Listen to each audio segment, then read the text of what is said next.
Yo, people, welcome back to the YouTube channel. You already know what time it is. It's time for another episode of All You Can Eat Chelsea. Big up your damn selves in the building. Make sure you smash up the likes and subscribe. Let's do this. Another child has been summoned. Pokemon FC. Oh, dearie me. I wake up today and we sign another child. We sign another kid, 17 years old. It is just, he's relentless. We cannot keep up. Are we making a breakaway Super League of under 20s? Like we should do that. The greatest under 20s of all time. Oh, we can field 4 teams of under 20s at this rate. Yeah, man. Chelsea A, B, C, and D. Papa Diadion, I believe. Ding dong? Have I got that wrong? Ding dong. He will turn. We couldn't get De Jong, so we signed a ding dong. You know what? It counts as 2 players potentially. It's probably what Bowie's thinking. It turns 18 in the summer. Yeah, I mean, he's tall. Another midfielder. Don't know how many more midfielders you can actually legally sign, but hey, we're here. Miz. We're short in that area, by the way. We're very short. What is going on at this football club, man? What the fuck is going on? We have a shortage of midfielders. Once Ziyech, Lukaku, and Kepa leaves, that's it. The loan spaces are taken. Washington is just chilling in the under 21 somewhere, lost for 20 million. Just being left astray, even though we have 2 goalkeepers on the bench. But Miz, how are we doing today? Yeah, we're doing all right. Obviously, as you said, another love child. You know, another love child between Winston Lee and Lawrence Stewart. We've got ourselves some Pape, whatever his name is. Ding Dong. I'm pretty sure we'll get to know a lot more about him next season when he plays for the starting 11 for Chelsea Football Club. And in 10 years' time. Yeah, in 10 years' time. He's one for the future. He's one for the future, along with all the other ones for the future. Anyway, yeah, long day. Younes, how you doing, brother? Talk to me. How you feeling? Listen, I've heard this term tons of times, but I think now it has to be used. This is Epstein FC in full motion, isn't it? We got to check the logbooks and see if any Chelsea personnel are on there, because this is getting stupid. Like, listen, I hope this is the last child. This has to be the last child, man. No, it's not going to be. I know I'm setting myself. Boy, do I have news for you. I know, but it has to be, man. It has to be the last kid. Anyway, it's a lot more love cards to make, Younes. A lot more love cards. Hey, I'm telling you, what we predicted on here collectively is going to happen. We're going to start looking at sperm counts, wombs. We're going to start doing all that madness. It's going to be crazy. The scouting in the hospitals is going to be crazy. It's going to get there. I can imagine our scouting team in the hospital. Yeah, like in A&E department, scattered like across different continents. Like forget football pitches, hospitals. This club needs a vasectomy. No more children, please. No more children. Cut them off. I can imagine Win Stanley and Stewart in the hospitals, and they're going around to around to each pregnant mother and asking them, you know, how the pregnancy's been, what they've been up to. Is the child expected to be healthy? Are you expecting a boy or girl? But we can just end this conversation right now, potentially. You know what I mean? Where are we going with this? And then they're there for the deliveries, of course. When the deliveries happen, they're there watching, notepadding. Yeah, 100%. Yeah. She pushed the foot came out first. Lovely. That's a good sign. Head came out first. What do we do there? It's difficult. It's bonkers. But apart from that, I am good, and it was very good to replace you on the Big Six this past week. I bet it was. Yeah. Yeah. I should do that more often. Oh dear. Do you know what? I actually knew. Obviously, I had to be away that day for family, but I just knew he was going to lose that game. I was like, 100% Younes is going into a cauldron, no doubt about it. It was all right. It was all right. And they were going after you in the chat, not even me. So I told them to play nice. So yeah, I saw the chat. Actually, it was a bit brutal. But yeah, Baba, brother, talk to me. How you feeling, bro? How you doing? Literally 3 days ago, when we lost to Wolves, I had put a tweet out. Can't wait for us to see what Pokemon we sign. And lo and behold, here we are today. So yeah, I don't know what's happening at the club at the moment. It's a mad scientist experiment. Like random things are happening. You see news of owners not on the same page, power struggle imminent, random players being signed, coach saying it's good that he showed me, Noni Madueke showed me that he was not happy with me. He performed. What the fuck was that? It's all over the place, man. It's all over. They were hugging at full time. Thought they were friends. I don't know, man. If English is not first language, he was trying to say something else, came out the different way, but it was funny what he said, to be honest. Yeah. Where do we start? I mean, well, do you know what? Lavia is injured again. Let's just get that out of the way. I don't know what happened there.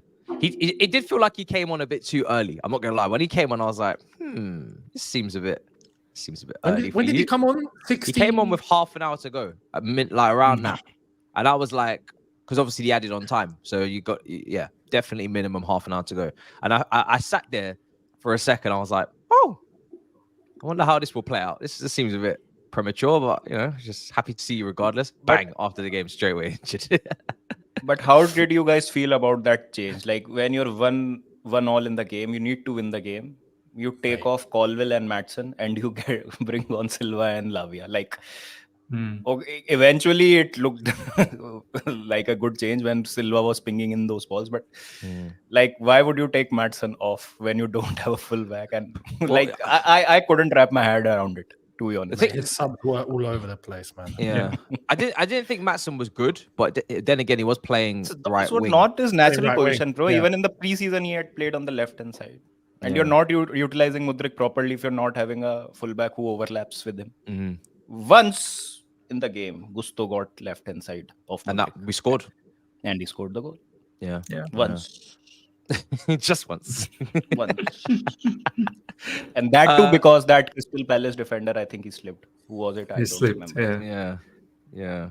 It's a weird one because people, when the manager does something, I always, it doesn't matter what manager, I always try to find what the logic is because there must be something to it, right? He's definitely sat there and thought something and then applied it to the match. And I genuinely couldn't think.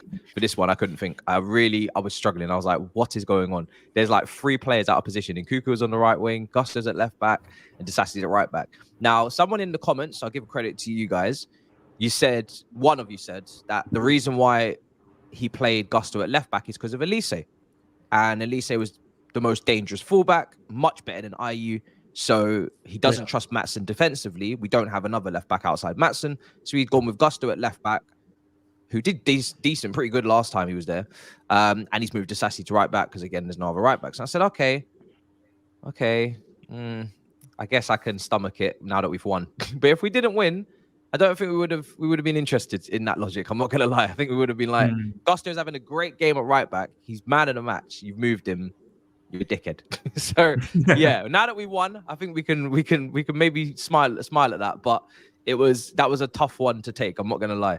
But I guess we could start with the positives. Mudryk is coming along a little bit. Mudryk and Madueke with a goal each to win us the game in the end. I mean, these are the 2 wingers that we're looking at for output, and we're looking at for development, and they got a lot of pressure on them. And Miz, they were good. They impacted the game on and on, from the start and off the bench. Yeah, no, absolutely, man. Mudryk, I felt the first half, we actually, after the first 10 to 15 minutes, we actually put on some really nice combination play between Inkunku, Mudryk, and Nicholas Jackson. Mudryk obviously gets himself the goal. He could have got a second one as well. And Nkunku should have got a goal as well. We could have been 2-3-0 up. So definitely Mudryk, he was having a very good game. Besides the first 10 to 15 minutes, as I said, as the entire team wasn't sort of clicked into gears. And Madueke, of course, I'll just put it out there though. Like there's something that I said during my stream and also pre-match. I was saying that I was just noticing a lot of people crying about Madueke. Now I understand why they were crying because he doesn't get enough opportunities, this, that, the other. But the angle that I was coming into that, he's not that type of a player to cry about. Like our club has seen so many superstars. Like whether someone starts at this time, honestly, I'm not affiliated to any of these players. Like I don't feel close to any of these players. So for me, it don't matter who starts, who doesn't start. Give me the 3 points. Very important to get me the 3 points. So I said all of that, obviously, about Madueke, and then the guy comes on, he scores the winner, and I'm getting absolutely torched in my live chat in Twitter as well. But I still maintain about Madueke that, look, brother, if you start, perform. And if you don't start, I'm not going to cry to bed. It's as simple as that. You, at the moment, don't move me that much to actually cry for you. But I see a lot of people cry for him. And kudos to you guys for crying for him. Your tears have come into fruition with a goal. But yeah, next match against Luton, a lot of people saying he must start. I think, Matisse, you've got the title here. Madueke must start. I can't be bothered. I really don't care. Honestly, I don't care one bit whether he starts or not. The only reason why I'm saying he must is because if he doesn't, Sterling will, and I'm not ready to see Sterling. I'm so angry with Sterling, and I'm gonna drag you into this. Now I'm gonna drag you into this, right? You were very quick to tag me about Solanke. I said, all right, fair play. Do not forget, Raheem Sterling. This will be good. Raheem Sterling, because we have not done a show since that disgusting act of treason. And you will be summoned. You'll be brought to the justice court, brother. What is going on with Raheem? The dream. I don't want any of you guys to celebrate when Raheem Sterling scores again for Chelsea Football Club. All you guys do not celebrate. Look, it was disgusting what he did. Absolutely disgusting. No two ways about that.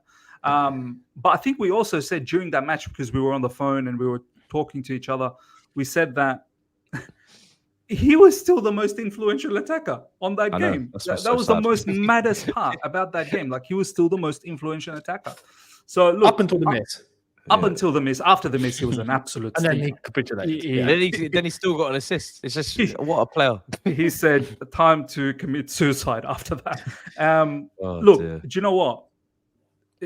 As once again, I reiterate, as Conte said, I repeat. We must suffer. I don't care. I don't care who starts. I do not care one bit. I'm not affiliated with any of these players. Honestly, I don't like any of them. I don't like the manager. I don't like the owners. I don't like the board. I don't like any of the players. Until you can actually start giving me 3 points on a regular basis. Do you know how strange it is, lads? We get 3 points, and after the full-time whistle goes, I'm like, I don't know how to feel anymore. Like, am I happy? Am I not happy? I'm very disgusted about the performance, especially in the second half. Were you even surprised when we conceded that goal? I was not surprised. Not surprised, but I was angry. I was angry. I wasn't angry also, because I was mentally prepared to lose points in that game. Do you know what, Baba? I'll tell you why I was angry. I was actually mentally preparing myself to really praise the team at halftime, because I thought we were playing good. I was like, why would you do such a thing? Because I thought for a change, I'll say something nice, because I felt like we actually showed something after the first 15 minutes. And everything was down the drain. And my halftime conversation literally was this: I don't care what happened. Everyone sucks. Everyone sucks. Every single player sucks. I don't care what happened. So it's difficult to fathom. You know, we got 3 points. I'm delighted about that. But as Matisse, you had it in your review title. I think it's spot on. Pochettino, you're not living, brother. You're surviving. You're literally surviving. So yeah, I need to see a lot more. I'm not calm in my head. I'm not calm. I need to see a lot more. It was a good start, Younes. It was like Mudryk was creating some chances for Maatsen, and you know there was some good openings and decent football being played, and I'll cap it off as just being good to decent, because you know the standards are in the absolute mud right now. I was about to say, yeah. But yeah, I mean, what positives are you taking from that game? Because you know, we got to take something. We got to leave with something. We didn't leave with anything against Wolves. So 3 points. That's the positive. Yeah, the 3 points. And to be honest, there was individual performances, but this is what I think this season is going to be. It's going to be games where we can analyze certain individual performances and take some positives there and pick out certain players. But I've come to the conclusion that we're not going to find anything good to say tactically. We're not going to find anything good to say in terms of a system. We're not going to find anything good to say in terms of Pochettino and growth with the team in terms of implementing a way or philosophy. Or when we saw prior to the game yesterday, there was a lot of things coming out in relation to his time at PSG. And it was a cause of reflection of, this is what we're mentioning now. And like I said, it's not all on Pochettino in terms of the flaws at this football club. It's not. But you got to look at what he can do with these players, to an extent. And we're having to turn to individuality. It's as simple as that. Even on the pitch when we're playing, you can just see that it looks like the lads are just winging it. I've said this time and time again. But whilst we are winging it, you do find some players that have good moments and good portions and good, halves and good things to come out of the game. Like yesterday, I can absolutely praise Madueke and his contribution. I can absolutely praise Gusto. He had a fantastic game overall, individually. I can praise Gallagher and the way that he just keeps moving because it's ruthless.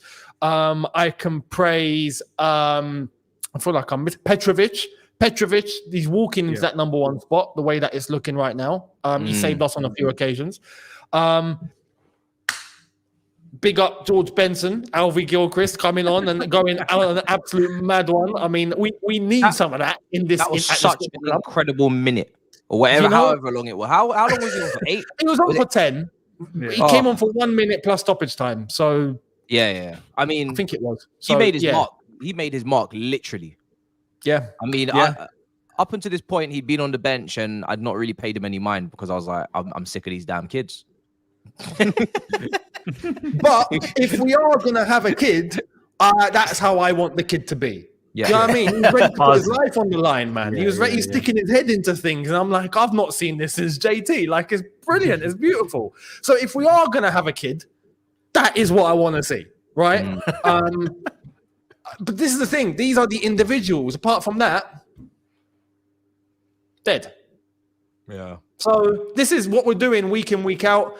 3 points, individual performances, and that's the positives that we can take. So the one positive, I don't know if you agree, Baba, but are you looking at Petrovic as Younes said, potentially number one? Because as someone just said it there in the comments, I know he hasn't maybe been put through the absolute fire yet. He hasn't been put through the peltering. He's yet to play a Man City or an Arsenal. Massive high stakes, but he was there for the penalty shootout. To be fair, and that was a big game. But do you feel like this is a goalkeeper that you can trust? That is a must, potentially number one going forward for the rest of the season. He's yet to make an error. Touch wood, he doesn't do it, but he's yet to make a mistake. He's been pretty solid. And Matisse says this, and next thing you know, against Luton Town. Own goal. Yeah. I mean, I've been impressed. To be honest, he won us the game that we needed to win the most, the quarterfinal of the Carabao Cup. We needed that win, so he was the most important player. Does not look, ruffled when he's pressed, or does not panics when he is under the pressure. But again, he can only do so much what is put in front of him. I mean, it's not his fault that he's not played a Man City or an Arsenal so far. So so far so good. And last night's game also, he made 3-4 good saves. The one thing I which like about him is when a shot is taken at him, he does not parry the ball. He looks to keep the hold of the ball, and he does that pretty well, which prevents a chance on the rebound. So these small things I think can make a huge difference. So Petrovic I think could be that number. But again, it's expecting like too much of him. Like if he falters somewhere down the line, we will be like, oh, he was only a backup to Sanchez to begin with. A couple of good performances, and we put him on a pedestal. Look what happened to Mendy. Also had good 6 months to a year, and then he also faltered. He was never that guy. So we have to give him time. We have to be patient, and let's see what happens. I think keeper performing well is also down to what kind of defensive setup he is given. With defenders committing those silly errors, like Disasi, I think was on substance last night. I don't know, like, I mean, he was not aware. I don't know if you remember one instance. He was making a no-look pass, and it was Eze who was pressing it, and he like straight hit the ball straight to Eze, and it went out for a throw-in to us. So that, if you remember, like, and again, Badiashile is also committing individual mistakes. So I don't know if it's down to match sharpness for Badiashile or fatigue for Disasi, because he's been playing week in, week out. I don't know what the issue is. But again, a goalkeeper can do as good as his front line. Like, if the front line keeps on messing about, a goalkeeper cannot save us time and again. I think with the goalkeeper as well, like, yeah, we just got to calm down, man. Like, let's just watch. Let's enjoy. Let's enjoy what he's giving us. I feel calm. I definitely feel a calmness with him. He is not erratic. Like Sanchez, you can clearly tell his body language is very erratic. You can tell, it's so evident on the TV. But with Petrovic, you don't feel that way. So let's not get ahead of ourselves. His distribution is also good. His distribution is better than Sanchez. He keeps it simple. He doesn't go for the Edison or the Alisson type of, audacious distributions to create an advantage for the team. He's just not there, which is fine. That's absolutely okay. But let's just stay patient. Let's see what he does until Sanchez is gone, until Sanchez returns back. And then we can make a judgment whether Sanchez actually should come back or not, or Petrovic should stay. Let's not get, like, I just don't want to get ahead of myself. I've been burned too many times this season, man. I've been burned too many times. I just don't want to get ahead of myself. I hear that. One person that is having a bit of a mare recently as well. To be honest, in that game, the only good defender was Gusto. Colwell was spun a few times by Elise. Not really surprised. He got hooked. Yeah, he got hooked. I wasn't really surprised by that. Shouldn't have been left back. Badiashile has been making a lot of errors recently from Newcastle game onwards. Wolves, when he come on, this game now as well. Disasi, they're calling him disaster. Dorman. Silva's making errors too. Even Silva, when he came on, made an error as well. A lot of people forget that, but he also made an error. He's lucky that he didn't get punished. If it did, it would have got highlighted a lot more. If we concede in that moment, bang, he's under the firing line as well. What is going on with us defensively? Because when we speak about Chelsea, it's very easy to speak about the attack, and we go and talk about the attack because that's a big conversation about what we do there. But that's later on. Defensively, we're shocking. We concede so many goals from simple situations. You look at that again, another cross, another person free in the box. You've got 3 centre backs in that moment. 2 of them really. It's Badiashile, who Colwell just basically decides, I'm gonna overstep you, and I'm gonna mark your man for you, leave my man free. Caicedo doesn't bother tracking. He didn't have a good game either. And you're thinking to yourself, these are centre backs defending a penalty box from open play, wide crosses. Why do we concede so many goals from wide crosses? Whether it's a Kanji, whether it's this situation, whether it's Brentford, Newcastle. I just don't understand why we're so bad in open play defending crosses. I'll be honest. It's so telegraphed. We know the cross is coming in. I'll be honest. This goes back to the point I mentioned earlier, and what I think everyone witnessed yesterday before the game and the day before, when we started getting these reminders of what life was like under Poch at PSG. And we're seeing similar traits here. I think tactically, we're just not there. And I think that's on him. Positioning all over the place, movement all over the place. And as much as a lot of these players are young and we know what their levels are, but they're not being helped tactically. And I think that comes down on Poch here now. Like, we have what we see in attack and our lack of system going forward, but defensively it's a mess. It's a calamity, and I think that's because tactically we're poor. So I think it's as simple as that. You have a manager that is able to be tactically more astute and position players better, and I think we concede less. Because the defenders are physically, they're present, they're there. They're not the slowest either. They're not the least commanding. But tactically, they're a mess. They move wrong. Their timing is wrong. The decision making is wrong. The options in front of them are not there. How many times have we seen us try to move the ball out of the back, and there's just, you see, whether it's Silva or even sometimes Badiashile, and they're trying to point, no option.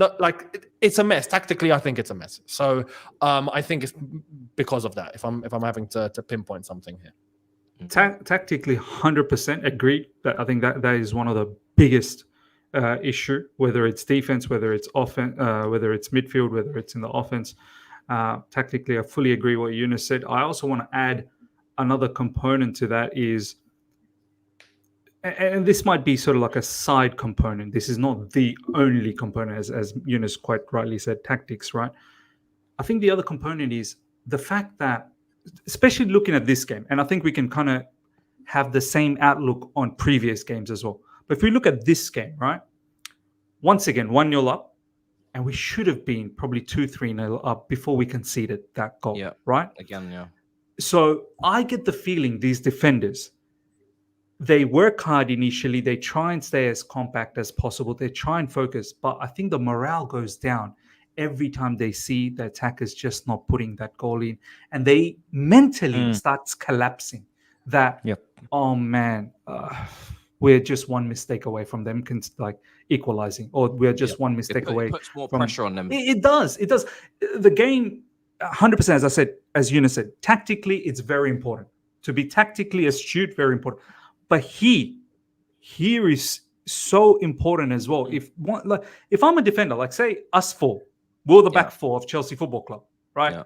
2 CBs, fullbacks, us four, and we consistently. I'm Silva. Well, be Silva, bro. I'll be on the right side. I'll be Gusto or something. If us four are standing there and we're watching Jackson missing, Sterling doing what he's doing, us four, we're having conversation to each other going, lads, one of us are going to make a mistake soon. I'm scared. I hope we're going to get punished. I hope they're not saying that. but like they're probably looking at you, like they're probably feeling that. Do you know what I mean? Like we're gonna something's gonna happen. We're gonna get done because we didn't kill the game. Because once you start killing games off, defenders start coming out mentally. They start feeling a lot more bigger in stature. The opposition, it doesn't matter who it is anymore. They don't respect us. It also deflates the opposition when we go 2-3. I think, like 100%. You said, mentally, when we missed that chance against Wolves, they just stood up. They were like, "Rah! If we can't concede from a 3v1, when can we concede? We can never concede." Whenever we concede a goal, we tend to actually fall so flat for the next 15 minutes in any game. Crystal Palace, for that same reason, started the second half well. They started the second half better than us. Yes. And to add to that, not being able to defend the crosses thing, I think we are very lousy at predicting at what speed and from which angle the cross is going to be delivered. We don't close down the man quickly enough who's about to deliver the cross. I think the shape of the midfield is all wrong. Yes. 100%. And I don't know if whose role is that. Is it Caicedo's role to close down? Is it Gallagher's role to close down? If it's a right-left problem. Because people say communication is a problem among the back line. Communication in terms of, are they not able to understand what their role is? Or in terms of the language? Because Disasi French, Badiashile French, Gusto French, Thiago Silva knows French. So communication in terms of the language should not be a problem, in my opinion. So I think the shape of the backline and how the midfield is being set up, especially the two disruptors, is a big issue. They are not able to close down the crosses.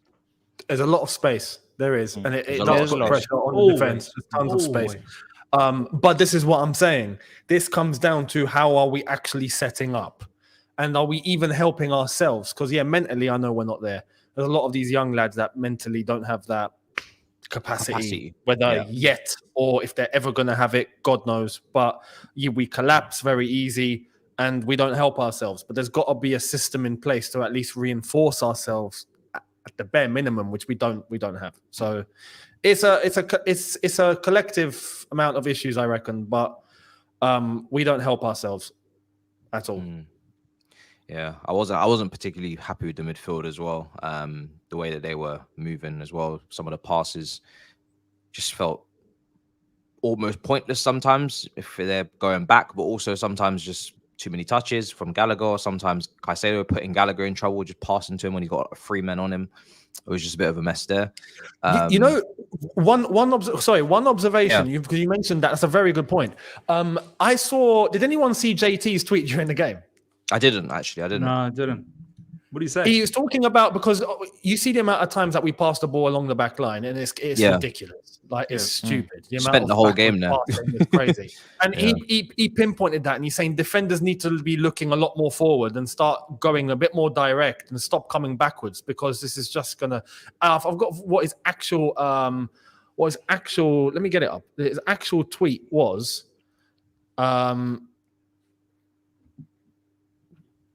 Here we go. We need to play and run forward more. We keep playing backwards, allowing Palace to get everyone behind the ball. Also, we have to win our tackles all over the pitch. It's basic, but we don't do that. Why? I looked at the system. If we're constantly having to go backwards, it means there's no option, there's no movement, there's things that are not being done, and if the more times that the defenders are going to be on the ball, the more chances there are of pressure, and the more chances there are of error. So. Yeah. Do you know what? Look, people might be coming in and thinking, "Oh man, why are these guys so flat after a win?" I'll tell you what, we're probably all of us feeling this way is because you can't sustain it this way. You cannot sustain. Like we were fortunate. We were fortunate. We needed a penalty again. We've had a lot of penalties this season. You carry on this way for more games in the Premier League. I'm telling you, you're going to lose more games than none. You'll lose more games than none. Do you know what I mean? But do you know what? The reason why you don't even have to justify that and say that is because the Premier League table speaks for itself, right? Exactly. We're here because of these performances. If these were good performances, we wouldn't be in this position. No. We would be consistent. We'd be consistently putting out good performances. We'd be consistently picking up more points. We're down here because these performances are common. And fortunately, we just got to be on the right side of it yesterday where we got the penalty.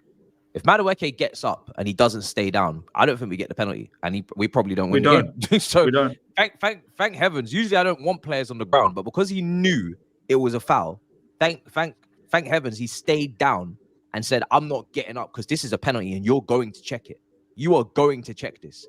Yep. Because if you don't check this, I ain't moving. I ain't leaving. And that's the difference. It wasn't. I mean. It's like I think it was said earlier. It's a lot of individualism is having to get us through these matches, unfortunately. Yeah. Now there's so the centre backs. I listen. Badiashile, he started really well. He's had a lot of errors recently. I'm hoping that he fixes that, irons that out. We know that Colwell at this point is going to be playing left back. The only solution at left back is to get a tall left back, or maybe he'll see Chilwell as someone he can trust defensively. I don't know. Like. We're gonna need Alphonso Davies or something. We're gonna need like a tall left back. I'm serious. Do you know what, Matisse? I'm serious. We need a tall left back. I need a tall left back that can go forward. Theo Hernandez. I need this. At this point, you might as well just use Malo Gusto as left back because Colwell is not the answer. No. Hear me out. Because Colwell is not the answer. Right, yeah, but then Desassi has to play right back. I hear you. Unless we play Alfie, but he's really short. He ain't gonna play Alfie. But Colwell at left back, the brother is getting cooked every game now. And it's actually reducing him and his confidence level. So this is now twice he's been hooked off. And people are starting to say, we need to have a dialogue about Colwell. Colwell is a centre-back.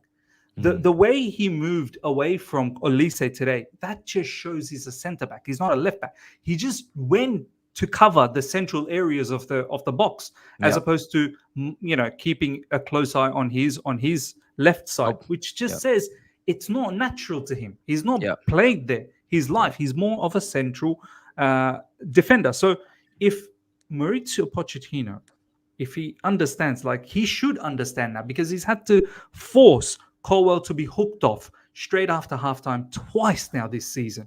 So if he understands and he feels confident that let's put Malo Gusto there, that way then know the right your left side.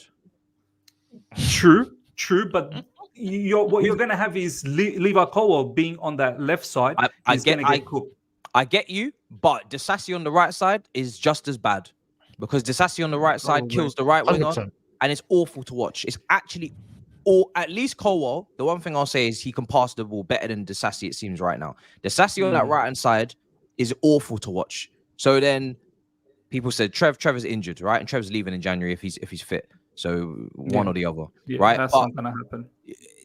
To have Gusto at left back and then Disassi at right back, it becomes very narrow. Because the one thing with Gusto on the left side is that he was always going to cut in as well on his right foot. So then you had Mudryk cutting in on his right foot, Gusto cutting on his right foot. Disassi is a centre back that's at right back, so he's cutting in naturally. He wants to be central. He doesn't want to be out wide, and if he is, he can't do anything out there anyway. And in Nkunku, at that current moment, when Gallagher moved to the 10 and Lavia came in for Caicedo to go next to Caicedo, Nkunku was on the right wing, also coming inside. So it just became so congested and so centralized. It was just everybody was in the middle and didn't want to hold width. And against Luton, I was going back and forth with somebody on Twitter. Luton's pitch is tight, it's small, it's congested. Small. We have to hold the width in that game. We have to. If we don't, we will find no space. We're gonna struggle as it is to find space. We need to have two wingers that are going to hold the width in that game and stretch the pitch out as much as possible. They should have chalk on their boots for 90 minutes. They should be holding the width. Otherwise, there will be no space in the middle for Nkunku. I'm guessing Palmer will come back in. You never know. Maybe Sterling will start. We don't know yet. We need to hold the width. And we can't do that with these guys cutting in, checking in all the time. So, I don't know. It just, for me, I get what you're saying. Listen, I'd rather just have one right back at right back and one left back at left back. But 100%. He's not gonna. Yeah. He's just not gonna play Maatsen there. And he's gonna get sold at this point. And the only reason why Maatsen doesn't get sold is if Chilwell and Cucurella can't get themselves back fit in time, and he just keeps him for deep depth. But that's really all there is to it. He has not used Maatsen once at left back this season. Did he even use him there against Wimbledon in the cup or against one of Blackburn? Or he used him against Newcastle in the Carabao Cup when he did when he came on. Yeah, okay, because once we had proper left back and a right back with Gusto and him, and then we were playing good. Well. We looked good. We played well. We scored. We were playing well. Yeah. But this. I don't get this logic, and this is where I look at Poch and I go, well, what's compromising you here? Why are you being? Why are you compromised? But brother, you don't want to hear about the height thing. I don't want to hear 185 centimeters in the sky, brother. Listen, I need my left backs and right backs. I need my left backs and right backs to get stuck in and to bomb up and down like machines. That's what I need, right? It's as simple as that. The rest can deal with having to get rid and do all that madness. If you need height, then recall Marcos Alonso. Sign Marcos Alonso again. No. Look, I'm not there. The same issue when we look at the goal yesterday. It was Gusto that had to go from the right all the way to the left in order to create that overlap. He wasn't even playing left back. He was playing right back, but he was on the left-hand side of the box. If it wasn't for that, we wouldn't have scored that goal. That goes to show you just how mad it is that a fullback from the other side is compensating for Levi Colwell, who's not bombed forward, to actually contribute to the goal. It's crazy. Players, look, Madueke is not a example. We don't have Sterling, we don't have Palmer, Mudryk's playing. The only other winger we have is Madueke. Eventually, you bring him on and look what happens. They just play players in their positions. If that's all you got, that's all you got. If you play Maatsen at left back, Gusto at right back, and Madueke in his winger position, and it doesn't even look good, we can't fault for those players being selected there because that's what we got at the moment. Simple as that. So he's not helping himself when he doesn't even do that at the bare minimum. It's bonkers as far as I'm concerned. It's nuts. Do you know what? People talk about height, right? People talk about height. Just tell me how many times height has saved us from conceding a goal. Do you know what I mean? Every time we win a corner. every time opposition gets some sniff of a cross or a set piece, height's not something that is saving us. I'll tell you straight up right now. That's because we can't mark. That's because we can't mark, and we have no concentration clearly in the back line. No problems. You might as well then use what you have, which is a Matisse. You can't do what you have like that. You can't. He did come across quite physically weak in that right wing when he was receiving the ball under pressure. This guy was folding constantly. No doubt about that. But we have to understand, you don't play this guy. Like he's what rhythm does he have, right? I'm not going to all of a sudden say that Martin is a nobody. Like, yeah, facts. do you know what I mean? Like, I've seen Martin play a lot last season in the championship, and I know a lot of you guys will diss the championship. I'm telling you, that's not a joke of a league. No, we Straight up, can't diss the it's not a- championship. There's a striker plays for Sporting that was at Coventry. Now is worth 100 million. Well, there you go. Well, there you go. There you go. So, look, I'm with Younes on this one as well. Like, just once, Poch. Just once. You've lost 8 already. What's another loss going to do for you? Maybe a job. But look, just play Martin on the left, play Gusto on the right, play the 2 CBs, and just see if height actually bothers you or not. Just give it a chance. Well, Luton is the perfect place to demonstrate that, isn't it? No, man. Luton is a difficult. They It's a are difficult going. fixture. I know that's what I'm Difficult saying. fixture. They're going to absolutely lump it into the box, no problem. They're going to do that for fun. So you definitely won't be seeing Matson at left back against Luton. I can tell you that, no chance. Wasn't it 4-3 recently with Arsenal over there? Arsenal were losing. Yeah. I think they beat Newcastle as well not that long ago. Yeah, they Over beat there. Newcastle. Like, Luton They beat against the big Newcastle. teams at home are a bit mad. And I think they So- beat Sheffield also. They drew with Liverpool as well. Remember they they dropped. took Drew with Liverpool. Did they Wow. take City to the wire as well? They took City to the wire. Yes, They're at home against the big teams. But are we a big team? I don't know. Maybe that helps us.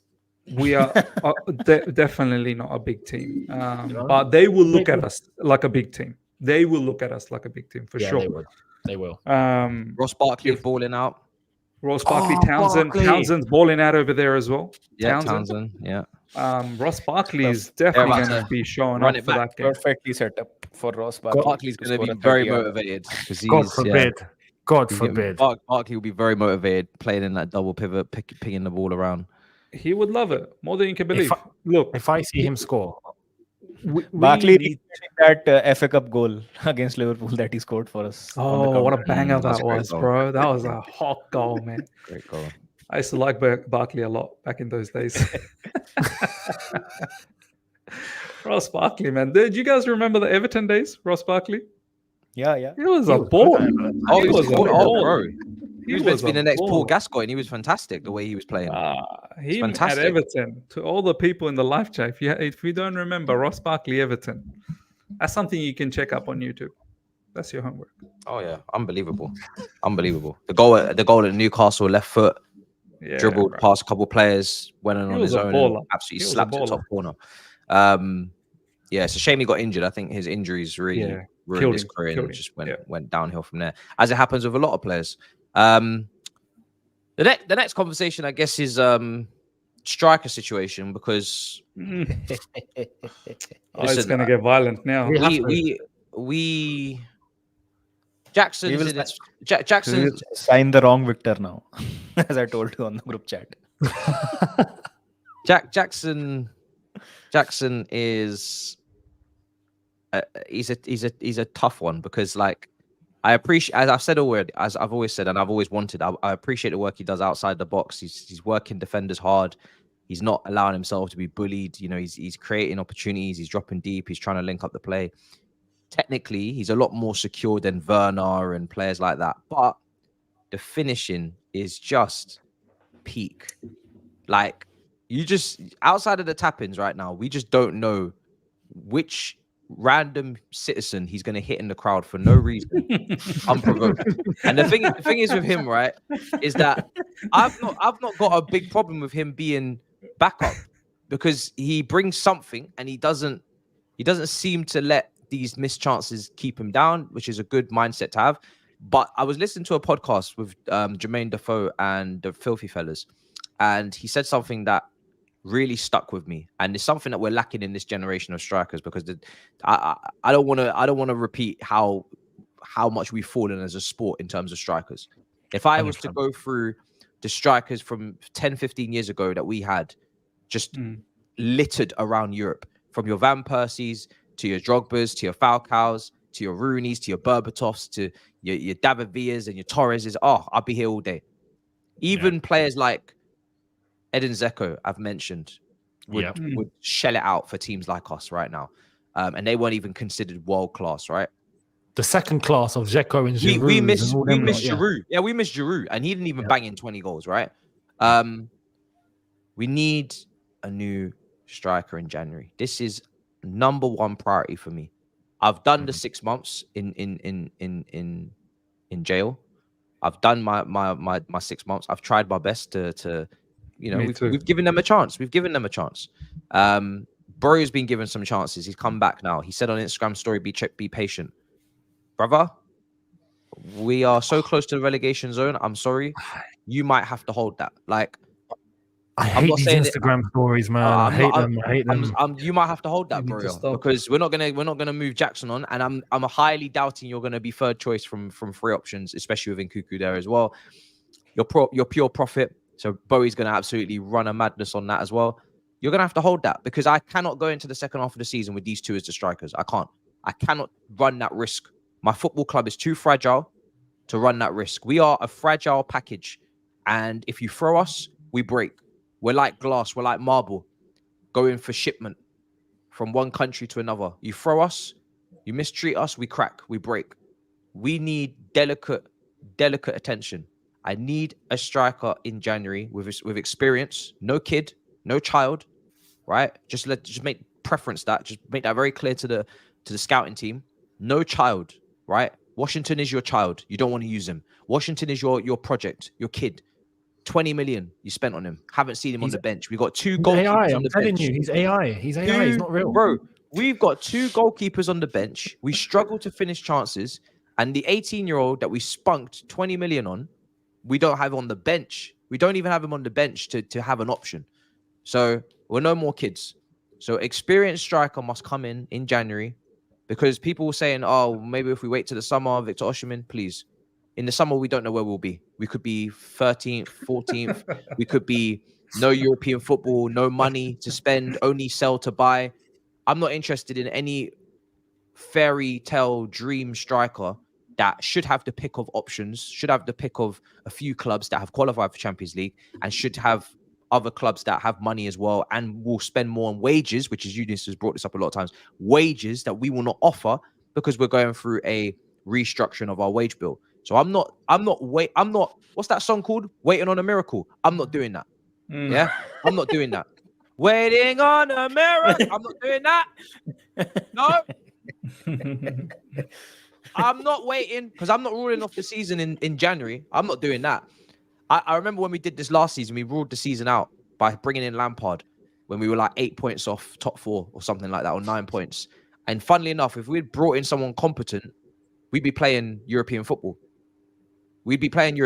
I remember it so well. I thought the season was dead. I remember some people on Twitter were like, season's dead, just bring in Lampard for the vibes, who cares? And I remember some people like, season's not dead. Season's not dead. Season is not dead. Bring in somebody competent, and I promise you we can fix this. And we could have. It was going to be rough because we had a big squad, but we could have qualified for Europa League. We could have got something. We could have left with something. And I would have taken Europa League looking at this situation right now, because I miss European football. And it's an opportunity to qualify for Champions League. You get 2 bites of the cherry, and it's another trophy. And we are not going to pass up trophies at this club at any point right now. We are not going to do that with this group. This group need all the help they can get. They need a Carabao Cup final against Macclesfield. They need Europa League ties against Dinamo Zebras. They need all the help they can get. All the help they can get. So we need a striker. Mitrovic, I would love to bring that brother back from Saudi. He seems to be rocking it right now. Physical, knows the league, banging in goals. Bruv, somebody. I know Miz wants Solanke. We're just not linked, man. We're just not linked. It's just not going to happen. I would like Solanke. I think he's already starting to show. He's on the upward trajectory. There's no doubts about that. Like, this guy, when you have the capacity to win games on your own, that's impressive. From Bournemouth, who have, I think, won 18 out of their last 24 points. Do you know how crazy that is? They're on. Do you know how crazy that is? But again, 4-match winning run. They're on a 4-match winning run. Yeah, right? They've won 7 of the last 8 or something like that. It's mad. Incredible. The manager, though. Yeah. He's come in and done a madness with them. And Solanke's killing it, yeah. And Solanke's killing it. And I think they've got a lot of... Hwang Hee-chan, yeah, he's good as well, but you want to see him for do that for Wolves for maybe another season or something like that. But yeah, going back to the point of striker, I think if we're not gonna, I need someone in the air, man. Someone that can head the ball. I was gonna say that if we're not going to be able to, it looks like we're not going to be able to get Osimhen and Tony. They're categorically out. I think it was Simon Johnson who also said yesterday that we're not in for them. We're not also in for that Sporting Lisbon player either. You're however you pronounce it. We're not in for him either. 100 million, brother. Now the next thing is Sesko, and I'm like, Sesko? Hell no. Another one that's like on and off. Do you know what I mean? No, he's not even playing. He's not getting minutes. No. Minutes. No. I just said no more kids. No more children. No more children. He's probably 20 max. No, he's 20. Put Nkunku up front, right? Put Cole Palmer just behind. Put either one of Sterling or Madueke, whoever you want to prefer, on the right side, and put Modric and allow Jackson to come off the bench. Allow him to come off the bench. Well, he's going to AFCON soon anyway, so he won't even be on the bench. So he won't be around. So it will have to be Christopher Nkunku up front. So I put that in the title because he could really just kick them both to the curb, right? He's a better finisher. Clearly better in the air. We saw it against Wolves. The only problem with this is that he is brought back to play in the second striker role. That's where he's best. That's where he's played in pre-season a little bit. Sometimes, well, in pre-season he was playing up front, but that's because we only had Jackson and he was injured, I think, or he wasn't ready or whatever. We didn't have many options. But when you look at that game, the biggest thing in the first half that made the difference was the fact that Inkunku was close to Modric, and in turn, we didn't fail so much on the left-hand side. I think down the left-hand side we were most dangerous because even though Colwell was playing left back, Inkunku was offering support to Modric in the left half space, and that's something we've not had because we've been missing Inkunku, and Carney Chukwuemeka's been injured. Sometimes we've seen other players there, but it's not been anywhere near the level required. So if you take Inkunku out of that position, I was going back and forth with Jonathan on Twitter about this, and he was making this really good point. If you move Inkunku, which is part of why we looked better down the left up front, then we go back to not having anyone in the left half space again and not having balance in between the lines. Because we know on the right side, we're going to have Palmer in between the lines and Gusto will overlap. So that's fine. But we don't have it on the left side. So effectively in my head, I'm thinking, if we're building out of a 3-2, we've got Colwell, two other centre-backs or whoever it is. I don't really care who plays at this point, back three. You've got Gusto becoming a winger, bobbing forward in line, out wide with Palmer in the right half space and Nkunku left half space, and then Modric on the left wing. So now you've got players all across, holding width and in between the lines. And you've got your base behind it, whether it's Gallagher, Caicedo, Lavia, whoever it is, and your striker. That's how I envision us moving towards. It's what we were doing in pre-season a little bit. We were tucking in Cucurella, bombing forward with Gusto. We were tucking in one fullback, bombing forward with one. We can't do that if Nkunku's not in that space. If he's up front, we're back to square one with not having anybody in that space again. So this is why in January, I think we've got one more Premier League game, which is Luton, and then we don't play again until like the week after Preston. Preston should be a formality. We should be doing that regardless of who's in which half space and up front and whatever. But then when we come back to Everton, I don't know. I think if it is Everton next after that, I'm not sure. We have another Premier League game like mid-January. We need to have a striker locked in by then, so Nkunku can stay where he is. That's how I see it. I don't know who we're gonna get. We're not gonna. I'd be devastated if we get like a Sesko or something, like just another one of those on and off. I'd be devastated. I'd be devastated. He scored 3 goals in the Bundesliga this season. Why are we signing him? As I've said, he's not even playing. He's not getting minutes. He's on average. He's played 13 matches. He's barely played any minutes. No, barely even minutes. Not even 90s. We're talking. I think on average he's playing 31 minutes a game. Yeah, it's just not. This is like, and Ivan Ferguson's a great talent. This is like when everybody got really high on him, right? Ivan Ferguson was like, oh my god, he's 100 million, 150 million already. We have to sign him. We have to sign him. Go back to Brighton now and spend 150 million on Ivan Ferguson. He's not even put up a season of double digits. Now he's gone quiet. Now Brighton fans are saying, you need to do this, you need to do that, you need to do this, you need to do that. Now De Zerbi's saying, you're not doing the best you can. You're not extracting the most out of your game right now. You need to improve this, you need to improve that. The same Ivan Ferguson that everyone was like, Throw down the 150 million now. Do it now. Now. Brother, we need... Get your MasterCard out.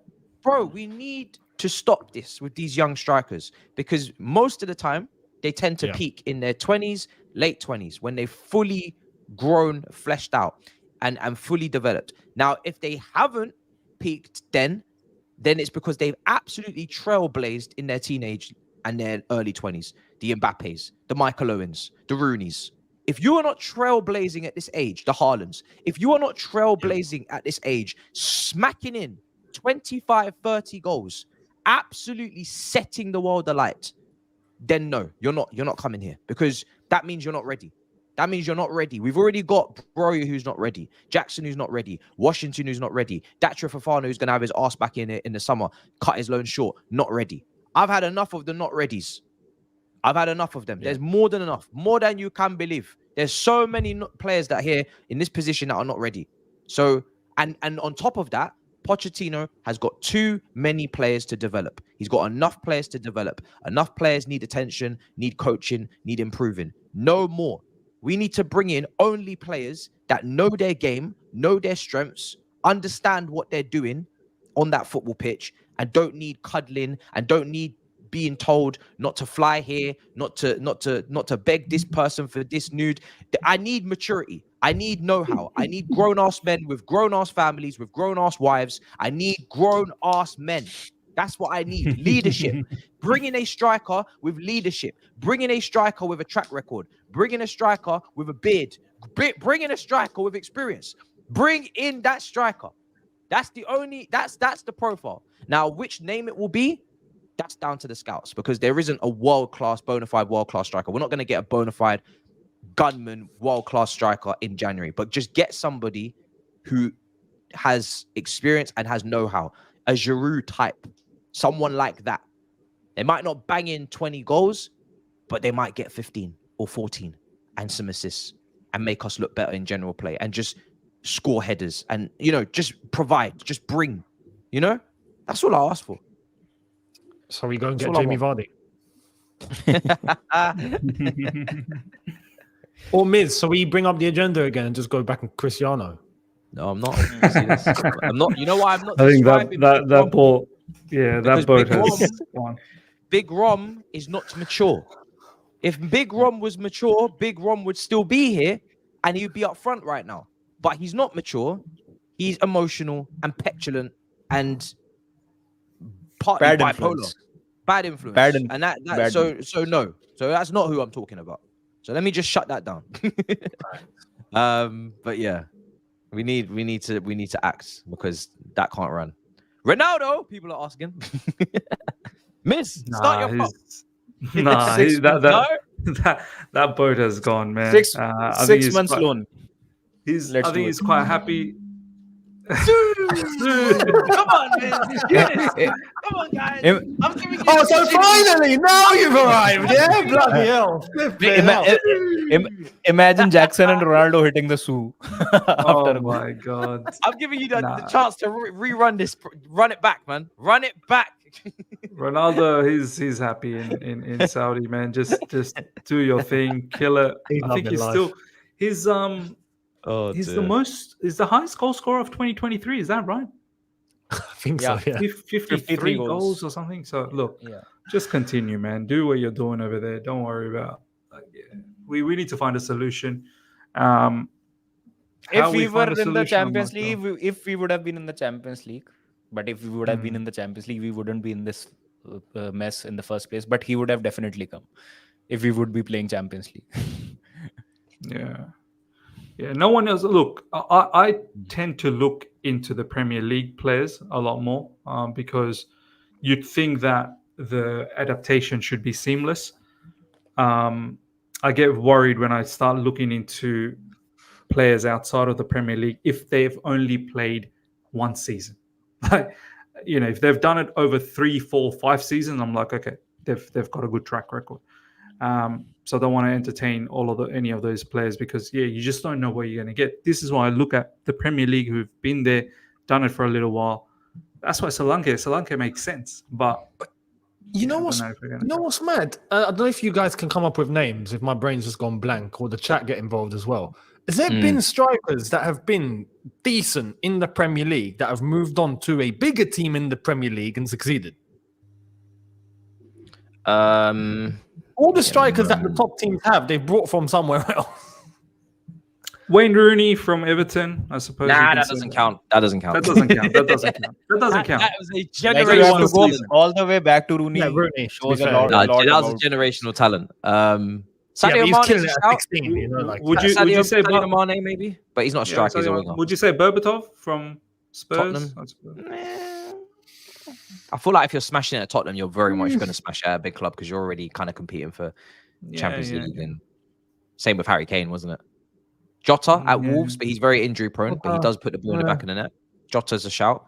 Jota's a good shout. Yeah, this is what I'm talking about. Like someone up top, right? Who has been. I'm not talking like Van Persie. No, Van Persie came to Arsenal and then killed it at Arsenal. I'm talking someone that's been. I think they're cussing Arsenal there. That's bold. Fair enough. Fair enough. But those mid-table teams where someone has killed it. You know what? Maybe someone like a Vardy could have had that chance if he had gone to Arsenal and he didn't. You know, but I don't even feel like Tevez even counts because Tevez, we knew about him when he came. For 6 months. He wasn't there for very long. Like we knew that he was a superstar. He was a superstar. We knew he wasn't West Ham level. I don't know how they actually managed to swindle that one. Yeah. I remember loading up Football Manager and Mascherano, by the way. Tevez and Mascherano as well. Yeah, so some dodginess going on very there. long. And Alca's a really good shout. But then again, he was in. Where did he start? Arsenal. He started at Arsenal. He started in Arsenal. He started at Arsenal. Yeah, again. But he's played for every single club in the world. He's played for everyone. Yeah, I think Jota's the best shout we've had, and he's recent as well. So probably Jota. And even then, it's not like, oh wow, he's lit it up. Do you know what I mean? Like contributing. He's contributing. Yeah. Do you know what? I wish we had, and I'm not advocating for this player, right? I wish we had someone of the level of, let's say, Antonio of West Ham, like even that type of a level, just up front, who can be bullish, who can be. He's a decent finisher. We've seen Antonio finish, but we don't even have that level anymore in the Premier League. Like, do you remember like the back in the days? Like, do you remember we were linked? Australian Madueke. I think we were linked with him, bro. Yeah. Do you remember 20? What was it? 20? We were linked with Antonio and Fernando Llorente and Ashley. What was his name? Ashley Barnes. Ashley Barnes. And someone else. Ashley Barnes and oh man, who else was it? It was in that season that we had the most ridiculous thing. Let us know in the chat, man. There's another person. There was Ashley Barnes and there was Andy Carroll. Andy Carroll. That's it. I love how there's a couple of people in the live chat already saying, "Oh, Antonio's trash." Yeah, just rewind back some of the matches West Ham has played against us over the last 2 to 3 seasons. Let me know if Antonio's trash. Yeah, let me know if Antonio's trash. We're trash. Antonio does a certain thing very, very well, which is physical, takes care of the centre backs, allows Bowen and all the other players to come into play. We don't even have that. The problem is, I think it works for West Ham because obviously their style of play and they've got Paqueta and Bowen and Kudus that can come in to play. Who do we have to come in to play? Nobody. We've got big issues. Big problems, man. And this goes back to how we structure attacks. When we signed Mudryk and Madueke, we didn't sign 2 polished, creative wingers in the Elise kind of mold, and we didn't sign 2 goal-scoring wingers in the Diaby mold of Villa or someone like that, as an example, who can put the ball in the back of the net. We signed some sort of in-between who don't really do any of those things to a top level.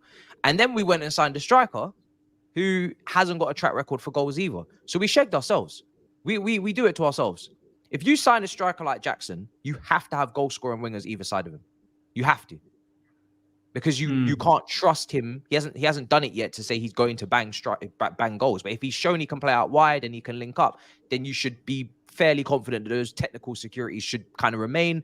And then you got the goal scoring out either side of him. If you bring in the creative wingers like the Elises, who I thought would have been perfect for Man City to go after in the summer, I'm not sure why they didn't go for him, apart from maybe being injured. Good Mara's replacement. You get the gunman in the middle like a Haaland. But to do neither is you're almost doing it to yourself. So weird. As individuals, I wouldn't be surprised if they did all right elsewhere, but together they don't give any guarantees, and that's why we're where we are. So I don't know, man. Strange building of the attack over the last 6 months or so. Very strange behavior. Very strange behavior. But anyway, let's go through the super chats. He-Chan for Wolves now 10 goals, clinical. You know, it's funny because 10 goals used to be like what you ask of the relegated teams to come up. You ask for them to get 10 goals. Like they need a player to get 10 goals, double digits, right? You used to ask of, can a championship team that just came up and got promoted, can they go and find a striker on the market that can get them double digits? Have they come through with a Watkins or a Vardy who can get them double digits? Now at Chelsea, anybody hits double digits, we start frothing at the mouth. We have to bring them immediately. They hit double digits in the Prem. This is where we are. This is where we are. Anybody hits double digits, we think that they're the bee's knees. Anybody has a good game or a good couple of games, we have to sign them. That is how bad we are. That this is where we're at. It's not good, and we're gonna be disappointed very, very quickly and humbled once again, very, very fast when these players come in and we see them in broad daylight every single week, not on highlights when they smack in a nice goal and flick it over someone's head.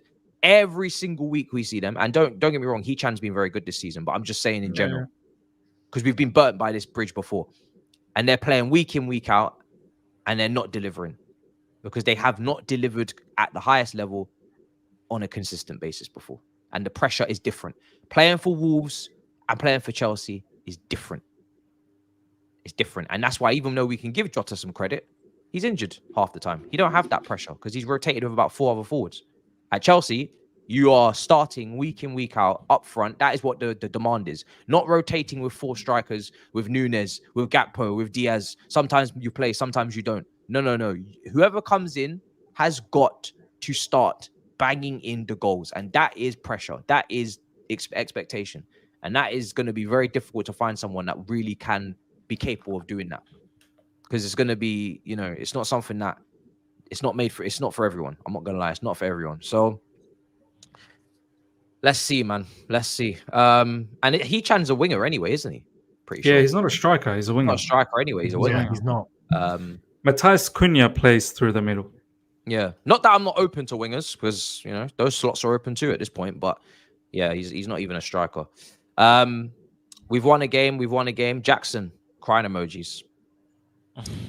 It just sums him up that he would miss such a big chance, then he would score one and it would be offside as well. It's like, brother, just typical. Yeah, typical. But like I said, Jackson's never in form. He just gets his goals sporadically across the season. It seems this season anyway. First season, he'll get his goals sporadically. They'll just be here and there. He'll probably finish on a decent tally. He might finish with 14. But we would have watched what happened, and we would be still not confident, I'd say, when we'd need someone else to come in for next season. Looking at how Gusto wish we had an attacking overlapping left back, low-key missing Marcus Alonso. Anybody here missing Marcus? Do you know how mad it is when we are at a stage where you're missing Marcus Alonso? That just shows exactly. Yep. how far back we've gone.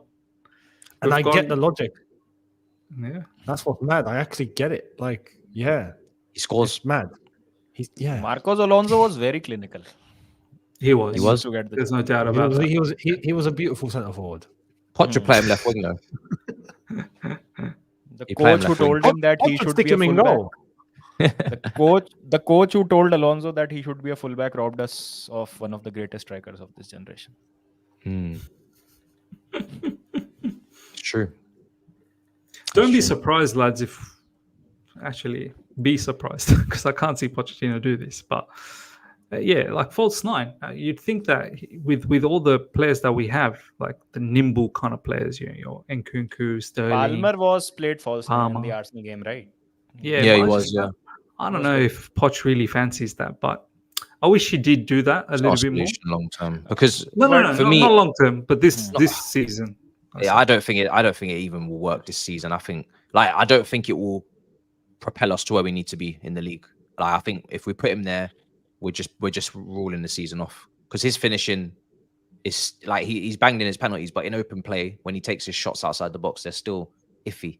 You know, he's not clinical. Who is this? Palmer. Like playing as playing false nine. You know what I mean? We've got a lot of nimble players. Can't cross to him either.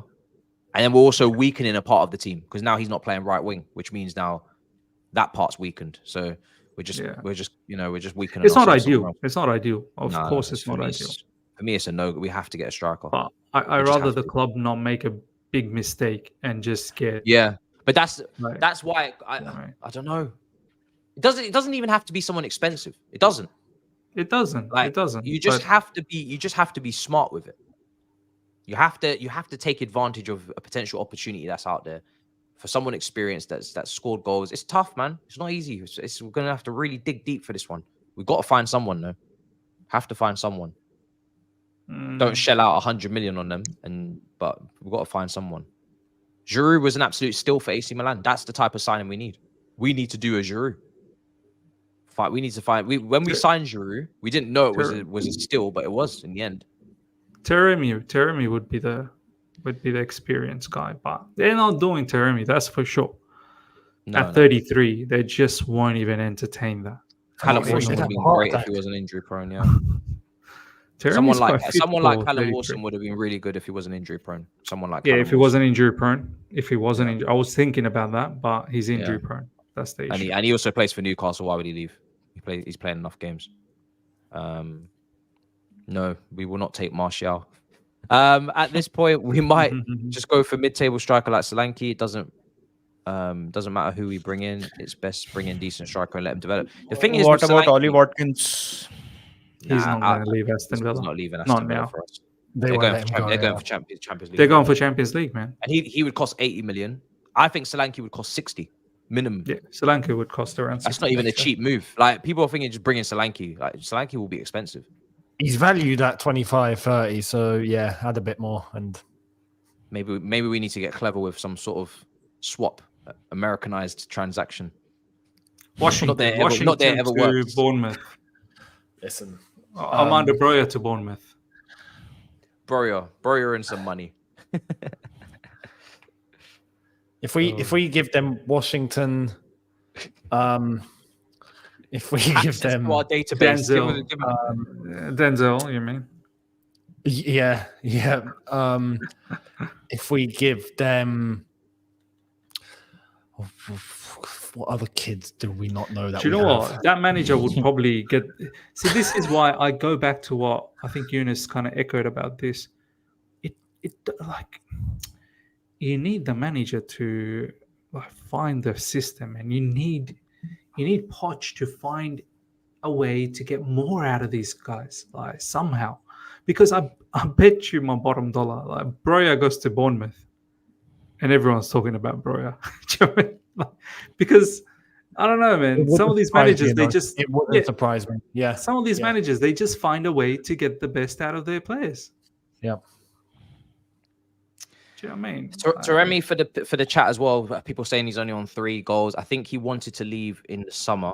He was meant to be going to AC Milan, fell through, so it might be a bit of down tool in there. But if you go back before that, literally banging in goals every single year without fail, and in the Champions League as well. So I think we can count this as a bit of an anomaly this season. I think we can say he's not lost his. I don't think. Well, hopefully he's not lost his touch. But I'm just trying to pray that that's probably the reasoning behind it.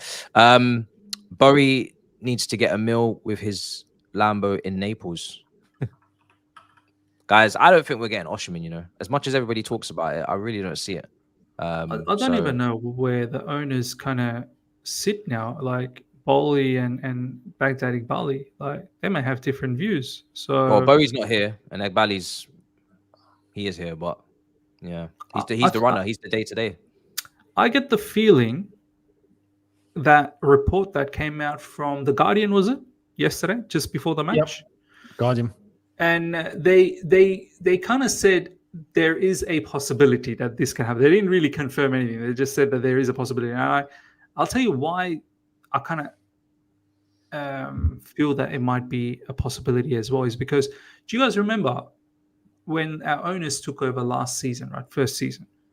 They were going after your like Ronaldo's, your, like more than 30-year-olds. There were a few other names that were getting floated around. Obviously, we got Aubameyang, and some will say obviously Thomas Tuchel wanted that, but they were going for marquee signings, and I feel like that is more of a Bowley kind of a push that was last season. This season, distinctively, from the get-go, no one above 25. Age limit has to be brought down. And I think this is a drive potentially coming from Iqbali. So I tend to feel maybe there is a difference in vision between the two owners. Maybe, who knows, Bowley probably wants, more of a marquee senior type of a player. And Iqbali probably just wants all of these youth players week in, week out. I don't know. I'm just throwing it out there that there's a distinct change of direction. We went from Ronaldo to buying all the kids in the world. The thing is, if this is the case, did they not figure this out before they went to bid for the club? Like, did they not realize they had the similar vision, or they didn't? Like, that's they probably didn't, Younes. I reckon they were just figuring it out now. I think they were so consumed with the whole buying Chelsea, buying the club, which is probably enough work at that point. Ring group and everything, and all the bidders and the competition. They did not have a single time, like they did not put a single thought into what. But you got to have a plan. You got to have like collectively. You got to have a plan. Like, I think they were learning. Going to do. But I think they were learning about the sport when they got in, because no, seriously, mate, you're laughing, but this is true. I honestly think they thought. I think they thought that Champions League was a given. I really do. I think they thought that we were in it every year, and then once they clocked that we wasn't, they were like, "Oh, okay, all right." That was a rumor, wasn't it? That they thought that we would. Yeah. It sounds mad to us as football followers. Like, how can you possibly think the Champions League is a given? But with American sports, there's no relegation in some sports. Yeah. Things are a given. Any. There's drafts. Yeah, there's like there is, that is a given. And because of the whole Super League thing, and that was going on as well, and it was like a closed shop and no one's relegated. Like, they probably thought, oh, that must be what the Champions League's like. As stupid as that sounds, I'm not shocked to think that.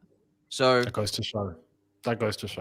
This is why. But you know what? This not every owner, especially it depends because some owners are like Steve Parish, right, and they're absolutely football guys. But not every owner is like really that clued up on football. They're just their knowledge is so basic, but it doesn't matter because they've hired the right footballing people to oversee and run the club, from a presidential role to sporting whatever, like director of football, whatever you want to call it. They've hired the right footballing person, right?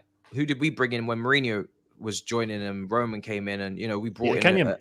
Footballing guy. Yeah. So, and then Roman probably learned about football maybe along the way. Through him. Through him. 100%. So, and then he grew to love the sport, and the more he understood it, the more he was like, oh shit, that Champions League's really important. Let's go and get that. Do you know what I mean? So I don't think these type of owners like fly in and know what the sport's about necessarily. That's not a problem. It's a problem when you don't hire someone who does know, and then you take that level of responsibility to go to Barcelona and get twanged by the sporting director and have wonderful meals and get twanged on the wages by all these agents and pay people crazy money like Koulibaly and Sterling and you know what I mean. So that's where the problem lies. And you know what, Matisse? Someone in my live chat, I think it might have been Valen, who said this. One of my guys that consistently support the channel. He said, it might have been Valen, or maybe it was someone else. They said that, going with what you just mentioned, Matisse, right? Like, these owners need to learn these stuff from someone. I don't know if you guys know this. Both of our directors, sporting directors, Paul Winstanley and Lawrence Stewart, they were not directors previously. They were not sporting directors. They were analysts.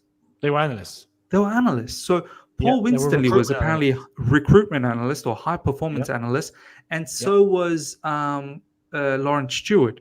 He was also an analyst. They look at data and they then make selection. They don't actually even go and watch the players. It's all about the data. Like, whatever the data says, that's how they move. these guys weren't even running a football club before. No. And they've now brought into Chelsea Football Club to run the club. I now completely get why someone like Christopher Vivell, who had the experience to run the Red Bull, consortium there, the Red Bull, multi-dimensional structure, he's probably coming and go, I'm taking orders from a couple of analysts. The only thing how's Bowley and Egbali going to learn from a couple of analysts? But the other thing that annoyed me as well. Oh, sorry.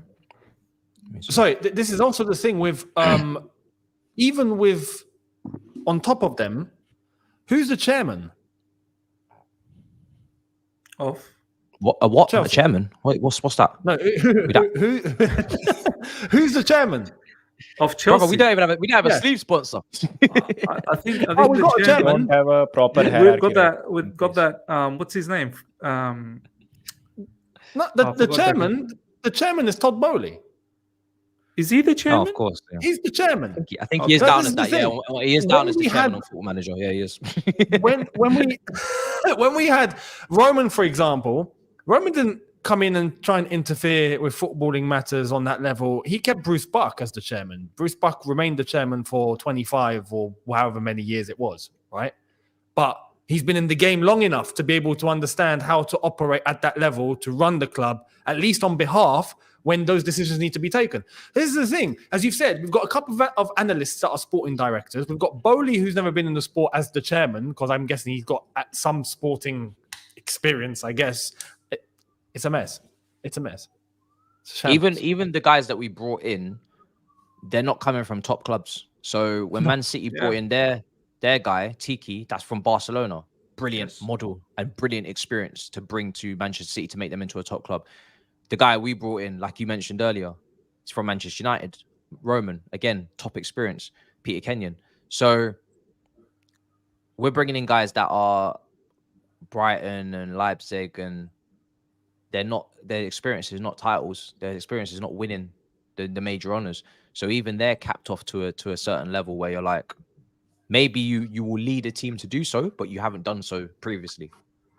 And amongst loads of other people who have not experienced that, from players to managers that we've hired to then ownership who have never achieved anything in this sport. It's a lot of people that have not achieved anything trying to achieve something with no know-how and previous experience of doing so. So this is what I'm saying, Matisse. You know how you're saying, and I agree with you as well, and I think that everyone here agrees. We need a striker, but we're going to rely on these people to get us a striker. They'll just look at the Excel spreadsheet. They'll look at a formula, and they'll go, "Yep, it's this brother from the J League." They have to get. I don't trust them to get in a manager, which is why I've been so hesitant on, moving completely mad on Poch, even though he's done some crazy things, because I don't trust them with the next manager. But the striker, they have to bring in the striker. That's got to happen next. They're going to bring another Jackson, Matisse. They will bring another Jackson, another potential. Yeah, that's what I'm scared of. And if that happens, it's game over. Like, book closed. At that point, all guns blazing. And Pochettino won't say a thing. You just know he won't say a thing. No, he's a byproduct of this ridiculousness that we're talking about here. He's a byproduct of it. And the next guy will be a byproduct as well. Let's go through some of these super chats. Callum Wilson, clinical striker. I'd go from here for him, says Josh. Yeah, I just injury prone. Injury prone. I don't even think it's even feasible anyway. I think Newcastle have got to a point now where they don't need to sell their players that they're using.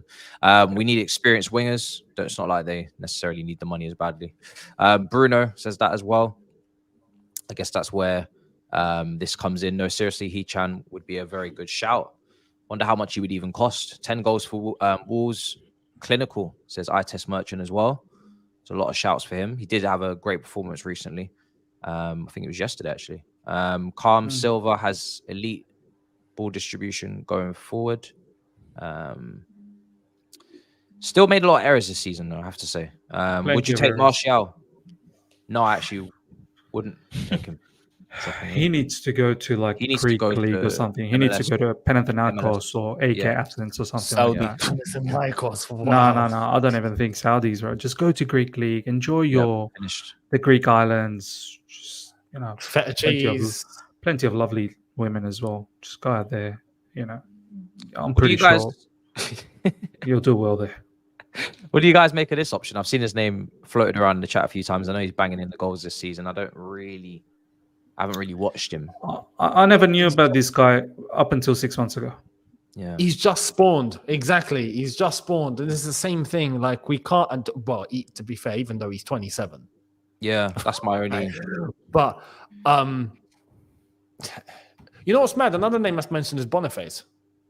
Yeah, he's young, isn't he? Right. 22. He's young. 23. Do you know what? This guy's. I know this. This guy's the one that's exceeding his XG like crazy right now, isn't he? Yeah.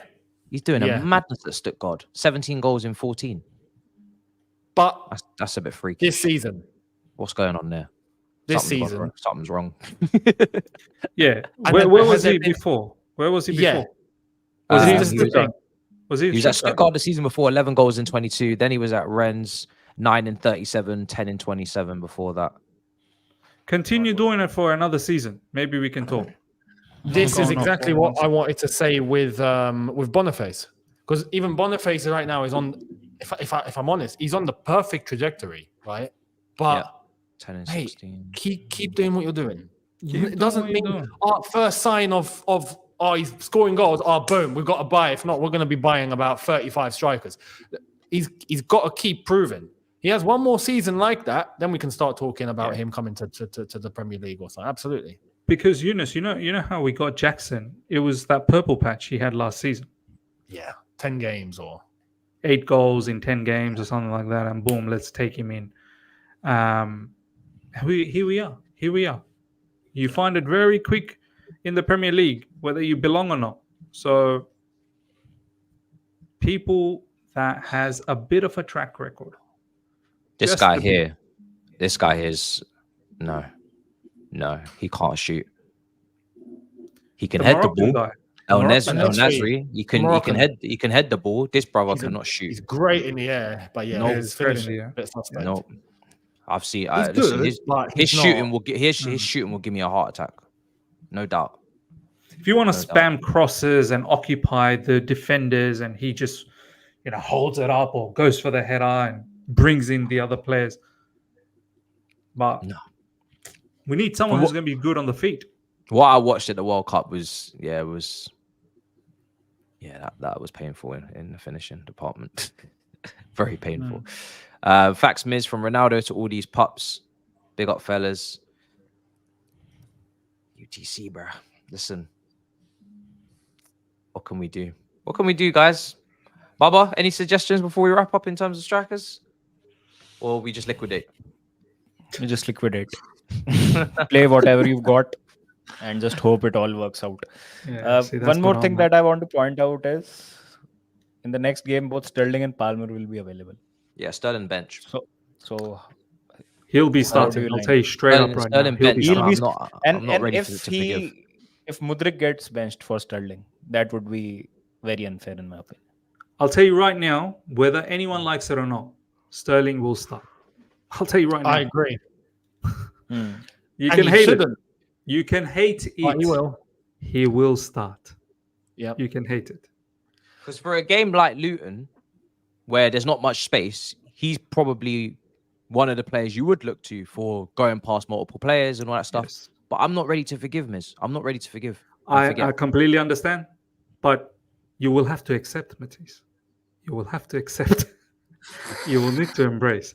I want to see in your preview Sterling starting. You will. No, he won't be. He'll be on the bench. Well, then that preview is invalid, my friend. In my team, he'll be on the bench. I always give them my team. Starting next week, I'll start throwing in predicted team and my team alongside each other. But he is. I started doing that. He is 100% benched for me. Like I'm angry. As far as I'm concerned, we would have won the game if he had done what he needed to do. So I'm 100% not happy with him. Fuming. People are saying don't leave the Luton preview last minute. I beg. Yeah. But Boxing Day Games are caught coming up on thick me. and fast. They are coming thick and fast. I missed the Palace preview. It's tough previewing the games for this team because, yeah, Don't know it's what just to do. tough. Do you know what I did in my last preview? It's tough. Yeah. It was I think it was a 9-minute video, right? And after going for 3 minutes, I stopped and I said, I don't believe anything I've said. Actually, I actually don't believe anything I said. And then I actually said the truth. I said, you know what? I don't care. I don't care what the lineup is. I don't care what it is. And I just went on a mad run, like just started cussing on the team. And then I did a quick lineup. And I said, do you know what? Don't piss me off. Just get the 3 points. I don't believe in anything I said in the first 3 minutes. Because I was saying, oh, we can do this, we can do that, we can get Palace. And then I stopped and was like, no, I don't believe it. I actually don't believe it. You're not wrong. You're not wrong. So my Luton preview will be very much the same drill. It's just annoying because every preview I'm going to be like, yeah, I'd like to see Matson at left back. And it's just never going to happen. It's not going to happen, bro. What's the point? So true, man. So true. You best believe, like the team that I think, not just me, I think all of us are going to put in our previews. Not even a fraction of that's going to start. No. It's going to be. This is another problem that we've not really alluded to, but is a problem I feel is we keep just chopping and changing, and there's no consistency, there's no continuation, there's constant changing of players. It's just you ain't getting anywhere. That's the injuries, isn't it? No, I mean there is a lot that of injuries as well. When you then have options like we do now, and there's a couple of players that have shown themselves, but Sterling walks back into the side. Then, it's a different combo. This is what I mean. So, yeah. Well, Palmer definitely will come on. Let's just figure out what could be the front four because it won't be three in midfield because we don't have enough midfielders, right? No. yeah, It'll be Gallagher and Caicedo. Yeah. Unless Caicedo gets injured again for randomly. For randomness. So, Nkunku started. You'd think he'd start again, or this came too early for him? Also, have back-to-back start. Just before we go, this is the second time in successive games that our midfielders come back from injury and got injured immediately after. So Lavia and then Okuchuku gone immediately. Gone. Could add depth. Too early. And Enzo, God knows when he's back. Yeah. Our players are made of cheese. I'm convinced. So feta cheese, mozzarella, not even. If Inkunku started that game, you're thinking what two starts in a week? Is he ready for that? Is he ready for that? I don't know. I don't know. Yeah, it's tough. You'd think he might be because he didn't play full 90 minutes. He played 60 ideally minutes, I'd want him to 70. start. Played 70. So okay, let's say Nkunku starts. So that's 1 out of 4 gone. Cole Palmer comes back straight up. Cole Palmer. I don't think anyone disagrees with that. Yeah. Cole Palmer comes back. So you got 2 more spots between Broja, Jackson, Madueke, Mudryk, Sterling. 5 players. You have to be Mudryk and Jackson probably. No. Jackson will start. He's going to AFCON soon, Younes anyway. Listen, no. We might as well start it now. Then Jackson's dropped, and then see him off to AFCON. See you later. So put Nkunku up front. You're saying, is it? But yeah, might affect. Might as well start it now. I'll tell you what Mr. Maurizio Pochettino will do. I'll tell you straight up. Jackson up front, and Nkunku just behind. Palmer right, Sterling left. Sterling on the right. Yeah, or maybe Palmer right, Sterling left. Yes. Yeah. Mudryk dropped. Madueke will not even be in the squad. We won't see him again. That's it. Yeah, no, thank you for the penalty. If this was Much FIFA career mode, much appreciated. if this was FIFA, Palmer in the 10 and Nkunku up front, Madueke right, Mudryk left. Of course. All guns blazing. Of course. If and we're leave a talking call in terms again. of impact, if we're talking in terms of impact and maybe some sort of positive continuation, then Mudryk, Madueke, Palmer, and Nkunku. Yeah.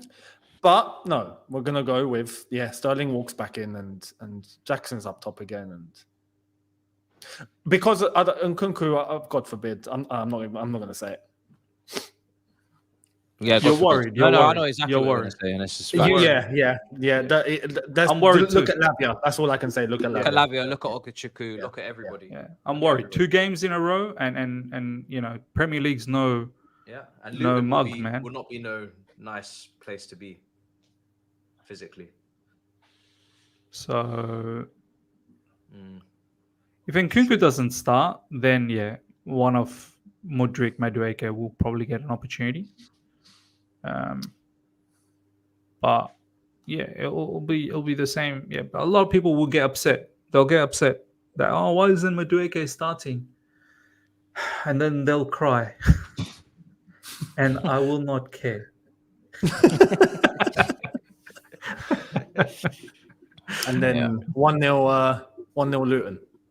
Now, you know what? Luton games are actually quite lit. It's generally like 4-4, 3-5. It's crazy. So there'll be goals. There'll be goals. There will be goals because we can't defend. And we can't defend.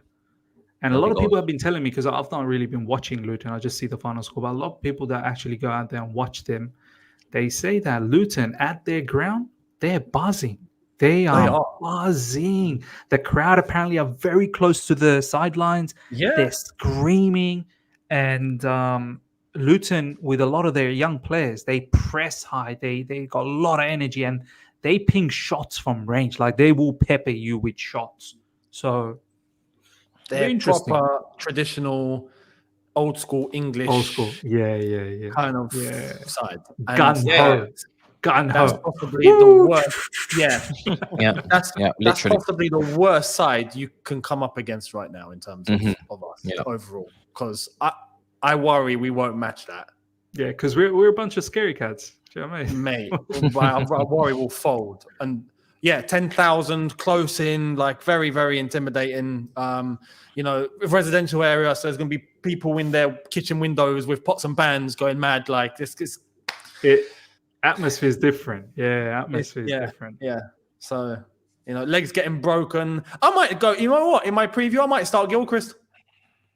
At least I know he's going to break a leg or two. Gusto left back and Gilchrist at right back. Yeah.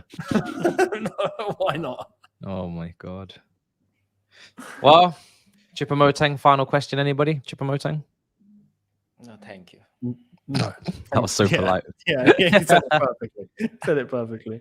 Buyout clause is 17 million. That's the only plus side with this guy, is that he's riding a wave, but similar to how Jackson was riding a wave, I guess, when we signed him. He is experienced, so at least he's not kid, and he's cheap. And gamble. Big gamble. All right, guys. We're going to wrap up. It's been a mad show. Miz, let the people know where to find you, bro. It's been a pleasure. Brilliant show.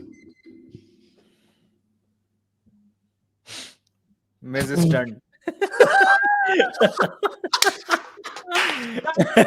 Legendary. And you know what? He's not even in the studio. Like, he's actually fully gone out of the whole thing. I can't even add him back in. That I kind of almost want to end on that note, but I'm not going to because he might come back. That was insane. I just went to him like, yo, Miz, go on. Did he do that intentionally? I feel like he did because he was smiling. I don't know. I can't tell. There's no way. No, he was stuck. I think something happened to his internet. How can anyone's internet cut out that sharply? Oh, there he is. What? Oh, that wasn't you, no? No, I don't know what happened, bro. That was brilliant. The way that happened was just so smooth. It's just bang. Oh, beautiful. You shocked me. Did I miss something? What happened, man? Well, I said, you missed yourself. I said, you know what? I said, Miz, let the people know where to find you, and bang, you vanished. It was incredible. You had a little grin on your face, so it looked like you done it on purpose. Oh, he's so sick of the team. Yeah, he's gone from saying "don't find me" to just don't find me. disappear. Just leaves. Unbelievable exit. Yeah. Oh, it's happened again. It's happened again.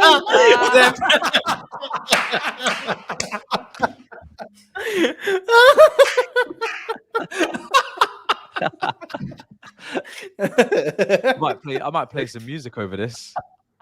Nah, he's gone. He's gone before I could do it. Right, well, Younes, you let the people know where to find you. 'Cause clearly, Miz doesn't want to. Miz doesn't want to let the people know where to find him.